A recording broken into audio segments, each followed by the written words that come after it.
वक्फ सुधारणा विधेयक लोकसभेत सादर. या सुधारणांमुळे कोणतीही धार्मिक स्थळाची व्यवस्था बदलणार नाही, केवळ वक्फ मालमत्तेचं व्यवस्थापन होणार, रिजिजू यांनी केलं स्पष्ट.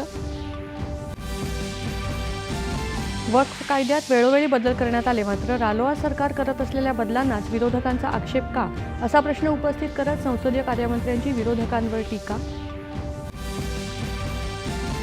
वक्फ सुधारणा विधेयकाला राजकीय कारणास्तव विरोध, मात्र तार्किक प्रश्नांना उत्तर देण्यासाठी सरकार तयार असल्याचं सांगत संसदीय कार्यमंत्र्यांचं विरोधकांना चर्चेत सहभागी होण्याचं आवाहन. वक्फ सुधारणा विधेयक मांडायला विरोधी पक्षांनी दर्शवलेला आक्षेप केंद्रीय गृहमंत्र्यांनी फेटाळला.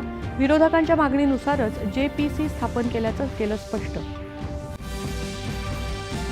वक्फ सुधारणा विधेयकाबाबत शिवसेना उद्धव ठाकरे पक्ष बाळासाहेब ठाकरेंच्या विचारानुसार भूमिका घेतो की तुष्टीकरणाचं राजकारण करतो, हे स्पष्ट होईल, देवेंद्र फडणवीस यांचा टोला.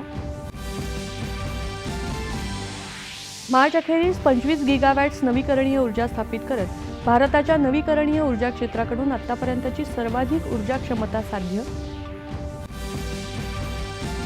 1 लाखांपेक्षा अधिक लोकसंख्या असलेल्या शहरात ई-बाईक टॅक्सीला राज्य मंत्रिमंडळाची मान्यता, तर जुने वाहन स्वेच्छेनं मोडीत काढल्यास नव्यासाठी 15% कर सवलत.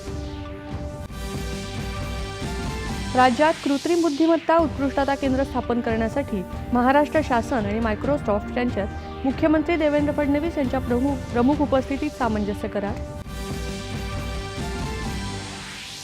तृतीयपंथीय कल्याण मंडळाची पुनर्रचना. तृतीयपंथीयांच्या हक्कांच्या संरक्षणाची उपमुख्यमंत्री एकनाथ शिंदे यांची ग्वाही.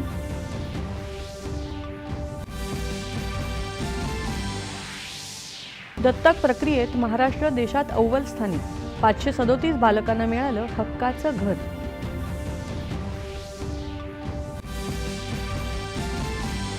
बुलढाणा जिल्ह्यातल्या शेगाव खामगाव महामार्गावर आज पहाटे झालेल्या तिहेरी अपघातात 5 जणांचा मृत्यू तर 24 जण जखमी.